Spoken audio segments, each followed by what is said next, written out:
Action. All right, I love getting handed things now. Feel so professional. Hey, I'm Atticus Roness. I sing in the band the Corduroy Blue, and these are my essentials.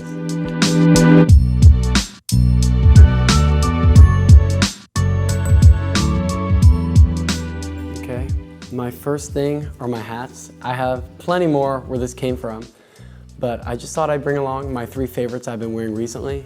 I work at a record store, and if I'm trying to make the vibe a little more, also none of these match the outfits, by the way, but if I'm trying to make the vibe a little more informal, trying to make my customers feel welcome, you know, if I'm trying to make it feel like a beach vacation, I'll use this guy here, the straw man. Love it, can't go wrong with the straw man. Makes you feel like you're on vacation at the beach. These next 2 my dad got me, or this is his, but I wear it all the time. This is the Aussie. You could wear this when you're, pretending you're in Australia or on an adventure or something. Also doesn't match, but I like this a lot with a lot of outfits. Can't go wrong. We'll take a really bland outfit and make it something more interesting. And then finally, very self-explanatory, a corduroy blue hat. I don't really wear this one that often. It's more just to have kind of hanging, kind of like memorabilia to, remind me of the band and all of that. But yeah, those are the hats. The sunglasses, these are the Ray-Bans. I've always been a big sunglasses man, whether it's performing, whether it's making myself feel cooler than I am, wearing them in totally normal or indoor situations. A friend of mine gave these to me. He was like, I can't pull these off. So I didn't really ask, I just kind of took them. He knows who he is. I always lose my stuff. So these are ones that I've just been like very conscious about putting them in the same place in my car. Anytime I'm going out, I was like, oh, they're up there at the top, just pull them down and, little ease of the hand, it goes right on the face, makes any outfit look better. Makes me feel cooler. I also wear them on stage. They don't come off, they're pretty sturdy. So yeah, multi-purpose, and I love the way they look. So Ray-Bans, I don't know what kind they are, but I like them a lot.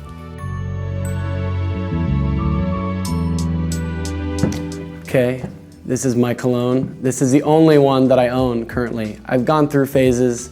It's been my scent for like 5 years. Funny story behind this. I hope my dad doesn't kill me for telling me this story, but he owns a nice restaurant, and I saw this in the bathroom, and I was like, oh, complimentary cologne.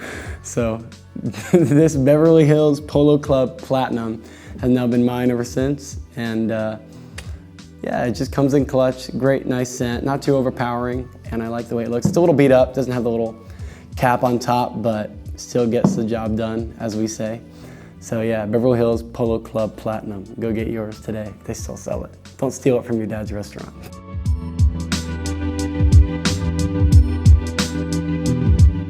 Okay, this item here, 12 Rules for Life by Jordan Peterson. I don't have the cover anymore. I've had this book for a couple of years. Luke always roasts me, I never read. So this is my favorite book. I've read this one, whether it's on audiobook or this physical copy, but I love this book. I'm a big Jordan Peterson fan, big philosophy guy here. So this 12 Rules for Life, an antidote to chaos. He's written a couple other books, but I really like this one a lot. A lot of the things he says are too smart for me, but if you take a minute and reread it, you can kind of get what he's saying. In general, I really like his sentiment about the world and about bearing responsibility and taking care of each other. So, woo! Yep, 12 Rules for Life. All right, this is a computer, as you could probably tell. Got some cool stickers, got our band sticker here, the Corduroy Blue. Monkeys obviously here, a couple of cool, I don't skate, but I thought that looked cool. Santa Cruz, that's from Pulp Fiction. Then Walk Street Records, cool record store in Athens. I need to get a Waterloo Sunset Records sticker, the best record store in Atlanta, and go check them out. It's good for making demos, obviously, getting to hear our songs with some more instruments, and everyone's got to search the web. Everyone's got to be able to find out which celebrities have the same birthday that they do. And yeah, so this is my computer. There's nothing special about it. It's just a computer, but yeah, gotta have it, so. Okay, these are my headphones. I'm very upset. I used to have really nice Beats that I would have loved to showcase here, but I broke those, as I do most things. So these are cool. I'll make the best of these. They're unassuming.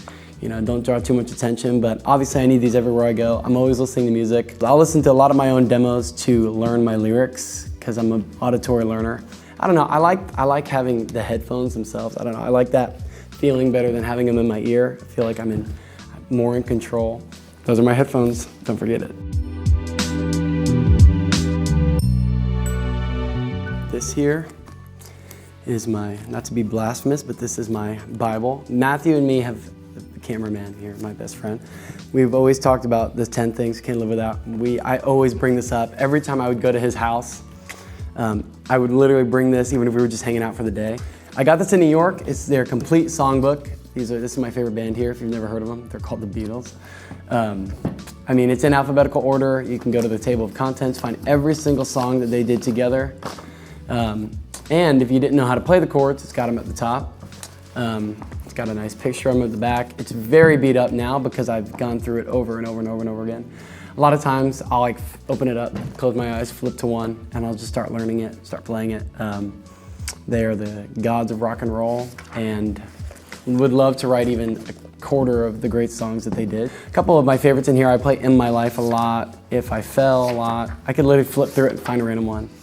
Let's see, Here, There, and Everywhere, probably the greatest song like ever.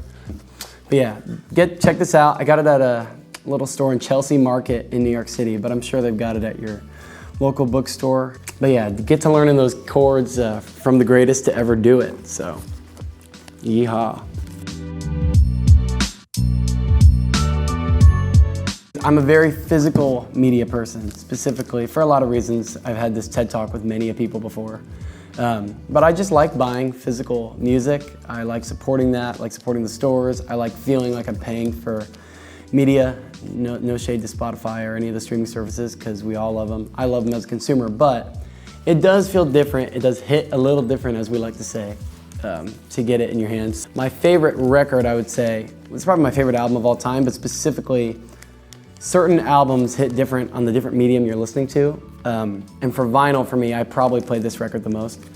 I mean, obviously, iconic cover, look at that there. This album just does it for me every single time. I'll listen to it on Spotify, but for me, this is the album that I would choose to listen to on vinyl if I can only take one. What's your favorite song on this record? Yeah. I mean, I really do think Something is the greatest love song ever, but it's almost harder for me to pick the greatest song on this album than it is for me to pick the greatest song ever. Like, this album is just so good. I think the medley, You Never Give Me Your Money On, is probably the greatest composition in rock history. But yeah, I'll go with Something. Yeah, Abbey freaking Road, dude. Okay, so my car is a Prius, very environmental of me. So I bring that up because it doesn't have Bluetooth, doesn't have an aux cord, so we have a CD player. And a good buddy of mine who's another record collector gave me this so graciously. And it's a message in a box, the complete recordings of the Police. They're probably in my top 10 bands of all time, right now in my top 5. And it's got every single thing they ever did, from first album to fifth album. They weren't around very long, but live recordings, unsolicited and unreleased demos.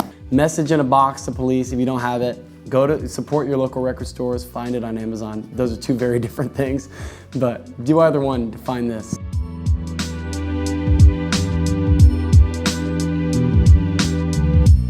All right, this next guy, this is my, I don't know the name specifically, all the gearhead. I have so many gearheads and guitar friends who will probably roast me for not knowing the exact model and year of my guitar, but I'm not really like that. Anyways, this is a Dreadnought Martin guitar. I've had it for 2 years.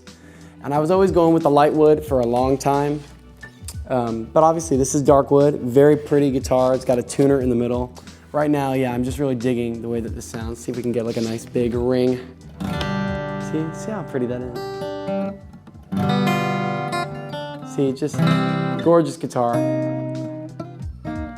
You know, and a lot of times I do believe that the player can make a good guitar, but in this case, this guy makes me look a little better when I play it, so.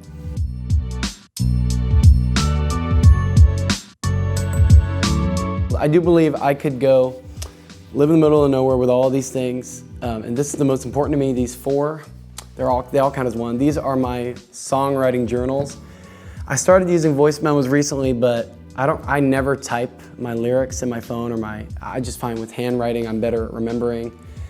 And I don't know, I just see it in a different way. So this is my first book that I think my dad got me, Songwriter's Journal here. This has a lot of songs we never used. This was, me and my brother were in a band before the Corduroy Blue called Aquashade that has a lot of these songs in there. So that's the first one. The second one here, they're all unassuming journals too. It's like something I'll find at the house, and I'm like, that would make a good journal, you know, and I'll just find it. There's no rhyme or reason to it, but it kind of ends up embodying the chapter of songs that I'm writing. The song we just released, Falling Out of Love, was the first song I wrote in here. And there's a lot of really great stuff. Our second record has a lot of songs in here. Yeah, so this book here, this red one. And then this guy is the one I've been working out of the last 2 years, ever since I got that Dreadnought. Really, I've been working out of this one. This is probably my favorite looking journal. It feels like a songwriting journal. Yeah, during quarantine, these were all of those songs. It was a long quarantine, still kind of in it. Things are coming back, but you know, still kind of in it. I wrote a ton of songs in this one. This got all 4 albums in there. And then finally, I just started this new one. I've had this one for a while, and sometimes I'll lose these, because like I said, I tend to do that. But I've started to use this one now consistently, because I've run out of room in all 3 of these. Basically, yeah, I just love these because they kind of represent, I mean, visually my life in a way. Like I remember where I was 15, 16, 17, 17, 18, 18, 19, 20, and then 20 and beyond in here so far. Yeah, those are my 10 things that I can't live without. Again, I'm Atticus Roness of the Corduroy Blue, and it was nice to get to show you some of those things. So